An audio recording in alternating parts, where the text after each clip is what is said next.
make $1 million every month. And how old are you? 17. The last 30 days we made $250,000. How old are you? 19. We're about to do 6 mil ARR. How old are you? I'm 21. I'm 21. I'm 21. I'm 21. I'm 21. Most influencers live a double life. There's the life you see, the perfect morning routine, the gym sessions, the motivational quotes, the grind all day attitude. But then there's the life you don't see, the one behind the polished posts and the expensive bullshit, the one where you wake up questioning if it's all worth it, the one where you wonder if you're chasing the right thing. When I was 16, there was an idea of a Kevin John, some kind of abstraction, but here I am, at 31, still chasing a perfect life that seems so far away. And even though you can shake my hand and feel flesh gripping yours, and maybe you can even sense our lifestyles are probably comparable, because I go through the motions like everyone else, underneath, it's all a big lie. And what is this? Perfect amino. Smell it, man. Oh, it smells like a chicken farm. I used to grow up on a chicken farm. Now we need to let the garlic rest 5 minutes because it oxidates. It's just straight from nature. You want to? No. My name is Kevin John. I live in Warsaw, Poland. Although I'm just here 4 months of the year. I travel a lot. I own 2 companies. One builds YouTube channels for other companies. Another one produces documentaries and movies. You could say my life evolves around producing videos and money. I thought the harder you work, the more money you get and the more power you build. But that's not true. There's kids on Instagram that create 1 short a day and make millions. It's not that I'm jealous, I'm just aware. I've read the verse, what does it profit a man to gain the world but lose his soul? And yet, I'm still chasing. The higher I go, the more I start to realize there's no finish line. But later today, I'm about to learn that there's one thing that helps. So before noon, we'll have a little bit of a hustle session. We can do some focused work. Today's Tuesday, so on Tuesday I always plan video content. Then we're gonna have lunch. We're going to meet Nick. Nick is super young, super successful, nice guy, I think. Then shit ton of calls, updates, bullshit. We were supposed to have a really good sales call, but it got cancelled. We're gonna meet Piotr, my developer, because we're starting a cool viral app studio. At least I think it will be cool, maybe it will be shit, let's see. And then we go to the gym. And then we go to the gym, exactly, man. That's like literally the light at the end of the tunnel. Look at this, what a catastrophe.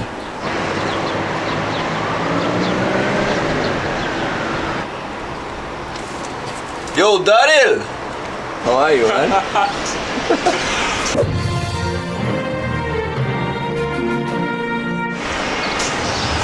Hey, bro, I'll go have lunch at like 1:30 or so if you want to go too. 1:30? Where are you going? Prison chicken? Prison chicken, man. Prison chicken. See you, man. Why do you call it prison chicken? Have you ever been to prison? It's like this funny looking, simple meal that's just nutritious, so it's like perfect for prisoners. It's fast, it's nutritious, you can like make it in big quantity and we just eat it every day.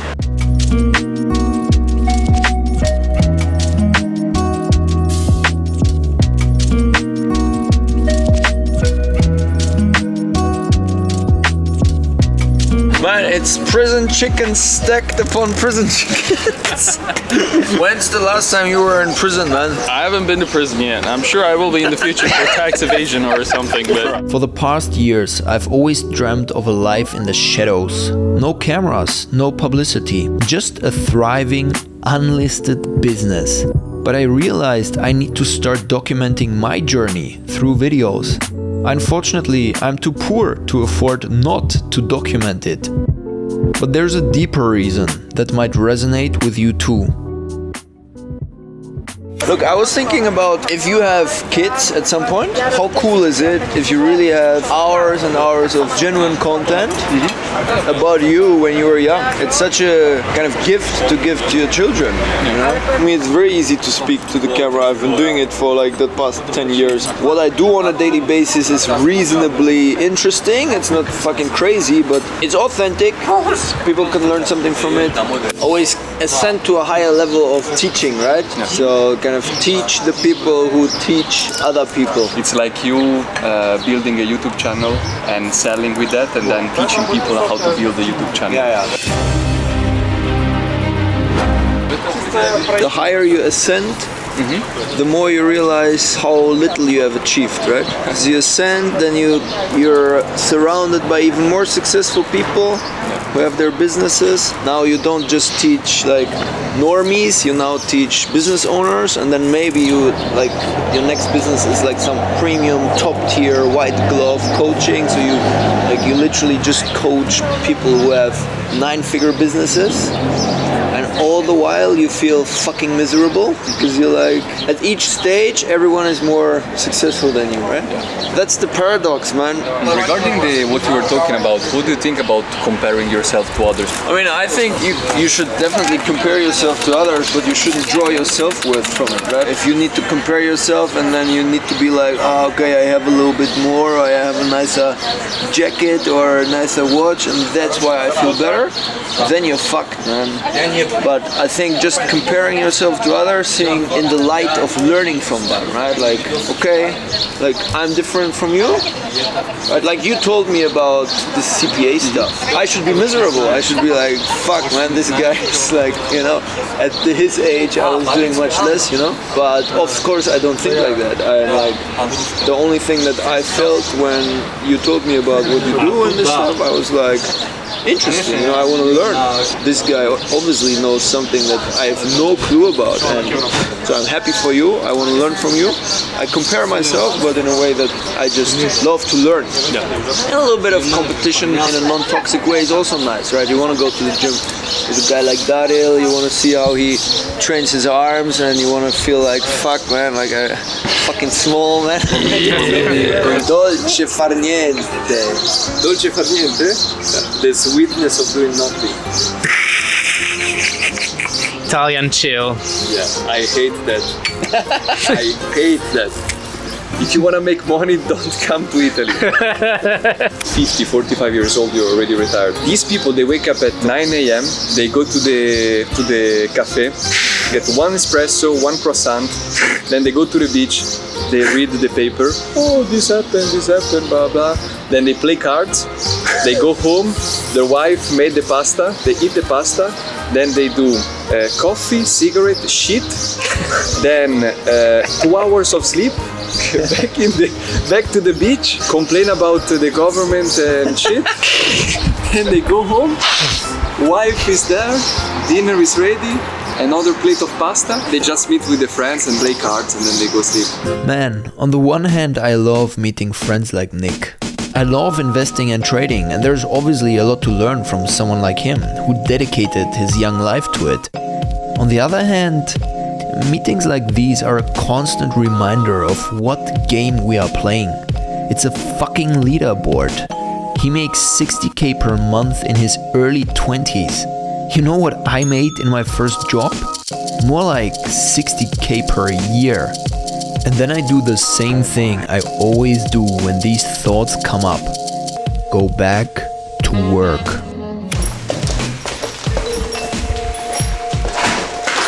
Okay, immediately to the call. Cool, dann das nächste. Er hat gesagt, oder ich hab gesagt, irgendwie, sag mal. So this is one of our biggest clients.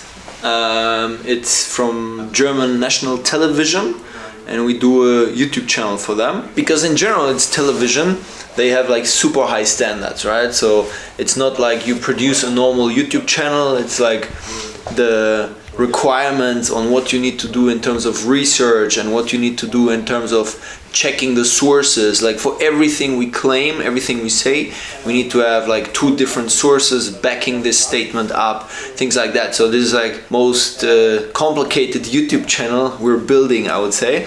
And then, we have a lot of touch points with the client, making sure they're happy, and producing essentially 2 videos for them per month. But it's also, I would say, our most important client, because it was our entry to this big world of, producing for TV and producing for Netflix, Amazon Prime, right? And then we have our normal smaller customers, where it's like SMEs, agencies, consultancies, where coaches, we help them, we build YouTube channels for them, right? So those are like, I would say, smaller clients who get our done for you YouTube channel service. But then you have these big clients and you need to really focus and make them happy. I've not always been producing videos. I started my career like any stereotypical business grad, slaving away at a top management consulting firm for 3 years. Then I did something apeshit crazy. I moved to Shanghai to build a startup accelerator for a local Chinese company. I ended up angel investing in a shit ton of startups and at some point decided to move back from China to Europe. I've always been doing YouTube since I was 15 or 16, but now I decided to go all in on it. The plan? To build a massive media company that consists of a portfolio of hundreds of faceless channels. Well, I realized that the YouTube automation business model is flawed.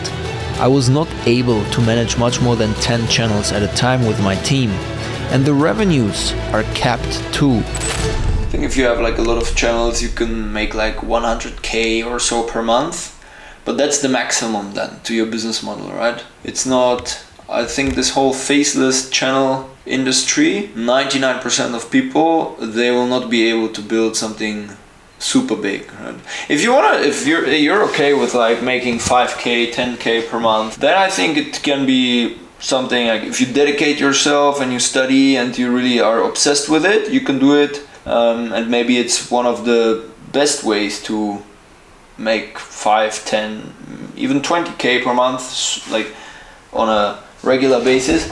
But if you want to build like a big business, you need to leverage what you learn in this faceless industry and then apply it to the next big step. So yeah, the channels we have, they are, each one of them is making a couple of $1,000s. Sometimes they're making more, sometimes they're making less, right? That's the thing about these faceless channels, it always fluctuates. The model is not scalable to the point where I can now just build 100 channels, So that sucks.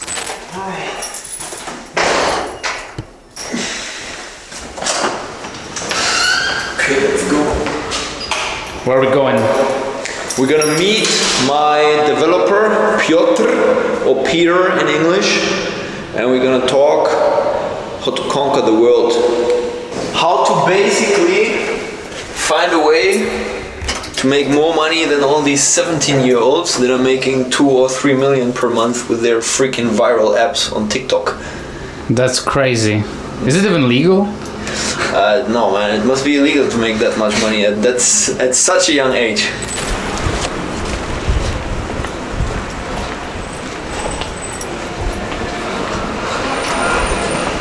Jak to? Siema, cześć. Kuba. What should we drink? The basic idea is, right, we have a lot of distribution.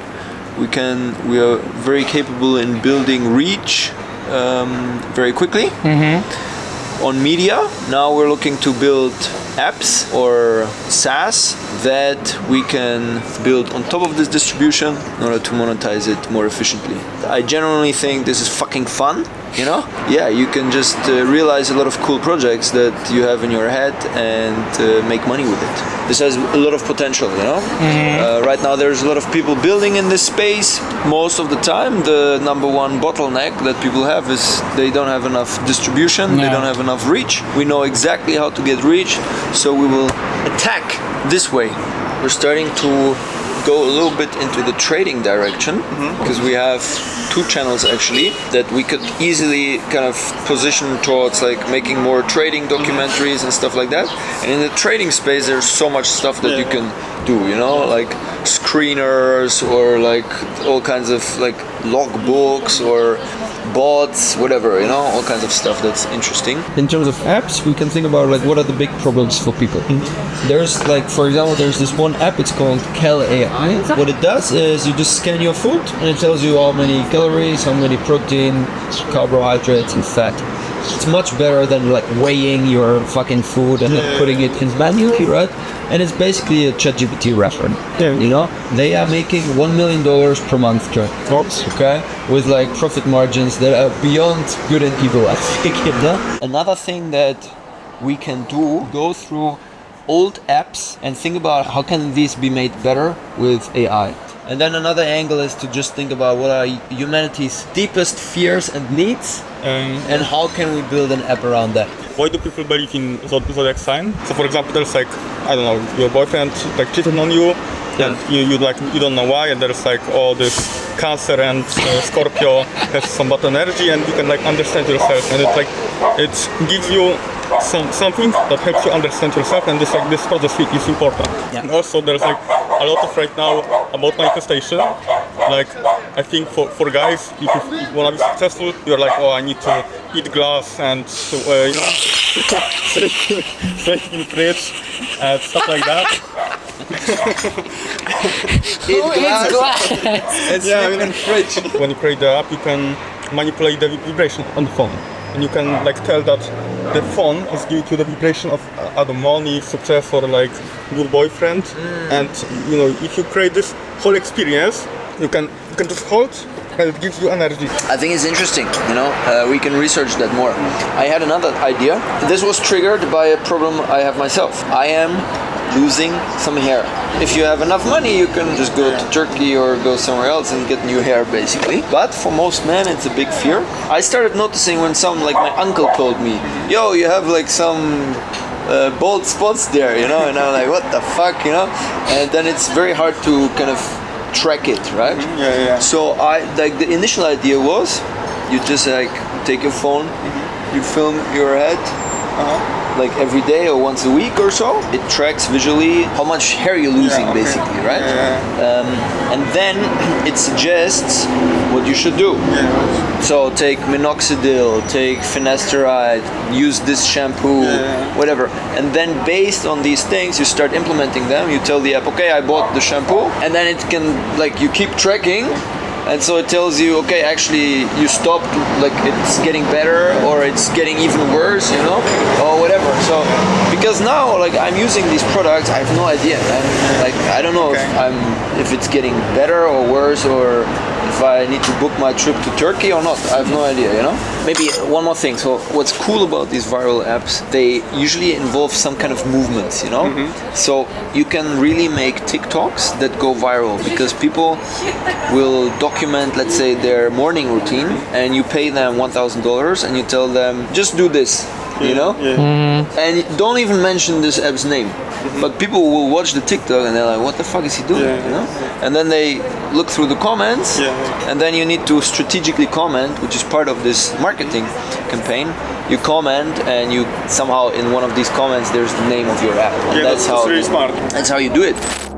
You need to get to a point in your life where there's nothing on the docket. There's no 5K, there's no I'm going to get into school to be this or that, and still perform to the highest level. One day that thing's going to come up. And if you're not constantly performing without purpose, you're not going to be ready when the time comes. I just changed the CTA a little bit, and what I would do is put it under all the videos that are trading related. So I do think we have like a playlist, just trading stuff, and you can put it under all these videos. Check if there's already another sponsor. We have a bunch of other guys, so you just go with that.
Have you ever taken any steroids? No, man.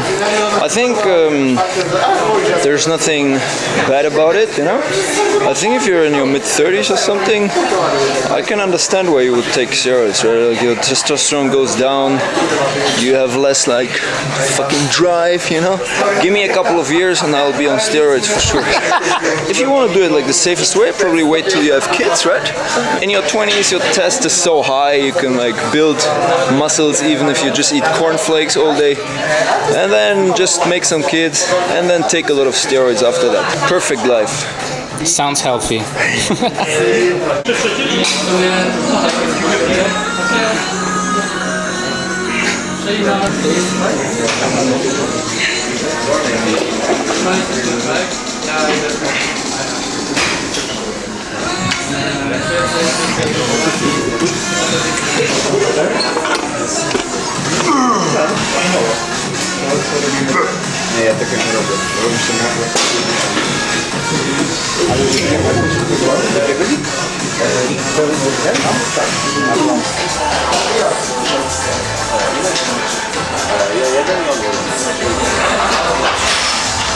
Fuck!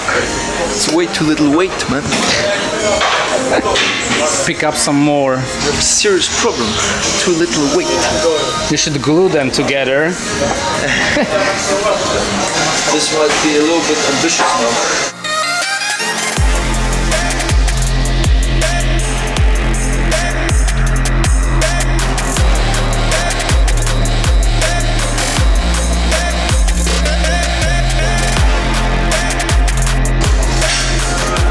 Definitely too much. Too much for you?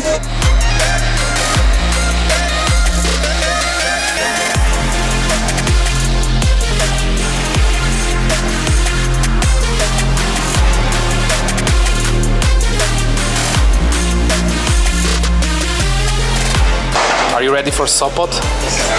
What's going on in Sopot? In Poland we say docinamy się na Sopot. So in Sopot there are the debuts. So bodybuilding debuts. Yeah, exactly. We're cutting for Sopot. Yeah, we're cutting for Sopot.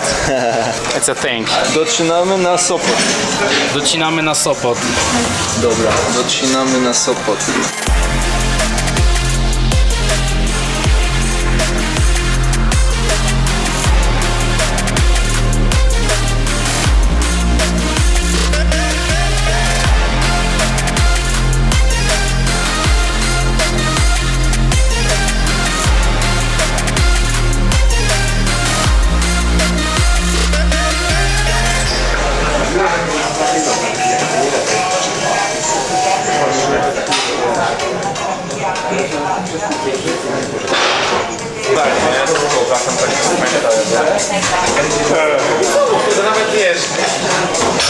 So some people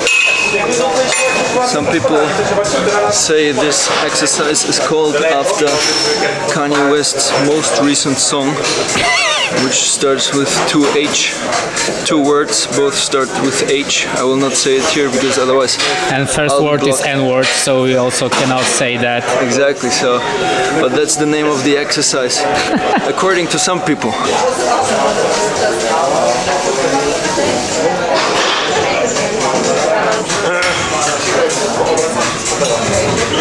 Tu będzie czuł się lepiej, nie? Szczerze? Nie, to generalnie... Szczerze, nie oczekuję, że... Dobra, no. Okej, nie? A ja... Nice. Nice. Then you go work out, men feel down, men lift heavy weight, men happy. Simple as that. As simple as We're that. simple. We're simple creatures, We're right? very simple creatures. Yeah. Eat, sleep, fuck, Repeat. repeat. Any advice for young bodybuilders? Don't be a bodybuilder, build a business. Although in today's day and age you can build nice businesses off of bodybuilding, I guess. But I can't know, I've never been a bodybuilder, so I think it's a shit sport, man. I mean, I love it, I love fitness, right? But it's so fucking unhealthy, man. And also like some of these young fitness influencers, you know, every second short on my YouTube page is Sean's bra, or whatever he's called. Nice guy, but these guys, they are like fucking 15 and they are taking steroids, and other guys, other young guys are watching this and thinking, sure, no problem. But it's not good, man.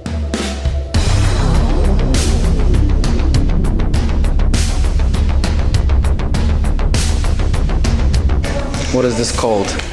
This is go low and feel your chest and your triceps exercise. It's very good to fuck up your shoulder if you do it incorrectly. Oh yeah, definitely. I really love that. And you need belly massage. Belly massage, Thai massage, anything goes. Yeah, but it's a nice finisher. I feel like we didn't give it 110%, man.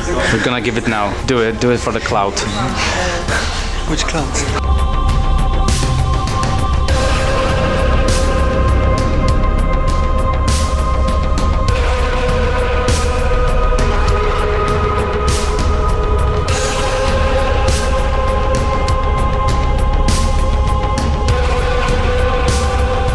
Since I did my fight prep last year for my Muay Thai fight, I still do this once a week to do a high intensity session, and it's usually like 3 times 3 minutes, and it's complete hell. Like I do it once a week and I hate it, and even if you do it the 100th time, you still fucking hate it, but you need to do it at least once a week. It's 3 times 3 minutes of hell.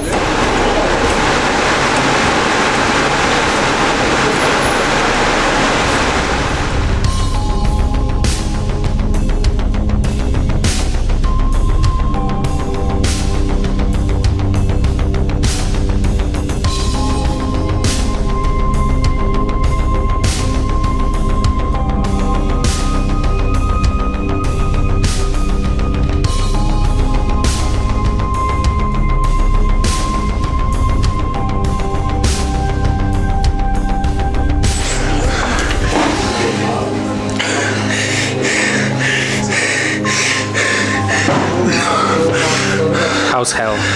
Fucked up. So shit.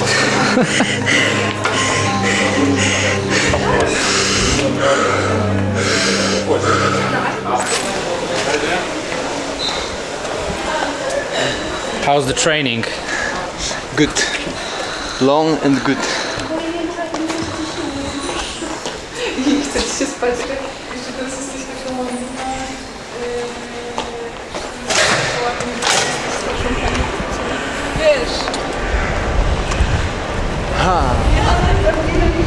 Nice.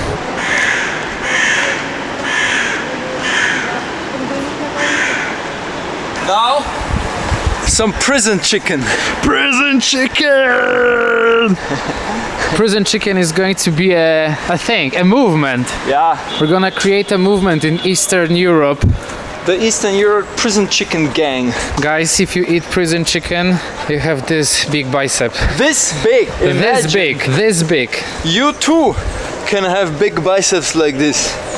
You just need the right mindset. It's all in your mind. Everything is in your mind. You can play video games, but while playing them, flex your biceps. So subliminally, it pumps blood into your biceps, thus increasing your vascularity, thus somehow magically increasing your biceps circumference. See, kids? It's not that hard in your towers. Looks like Sauron's tower, man. Usually at night it burns. It burns? Yeah, on the top. Also in the garage downstairs, you have orcs and urukai. Ugh. Sometimes I go work out with them. Are they strong? They are good, but they always skip leg days, man. I've never seen a single urukai do a leg day. I never see anyone at the gym doing legs. Yeah, except for me. That's why my legs are so huge. People say doing legs is for runners. Like if you have to run from somebody. Do you have to run from somebody? Usually I don't. Maybe some tax authorities. Nah, just kidding, it's all legal. Please don't hunt me. But still, fuck the IRS. Yeah. We're too young and too handsome to pay taxes. Ooh, yeah. I don't belong here. A billionaire's son just asked me if I inherited my business or actually built it myself. Like building it yourself was the weird option. Half these people inherited their wealth. The other half are really good at pretending they did. And then there's me and a couple of crazy friends. Please buy our cryptocurrency, you're gonna be millionaires. So this is what happens when you finally get invited to the secret rich kids table at 31. I'm standing in old money Geneva, surrounded by $100 million worth of supercars, and a realization just triggered something in my brain. And in yours too, if you keep watching. Let's go inside.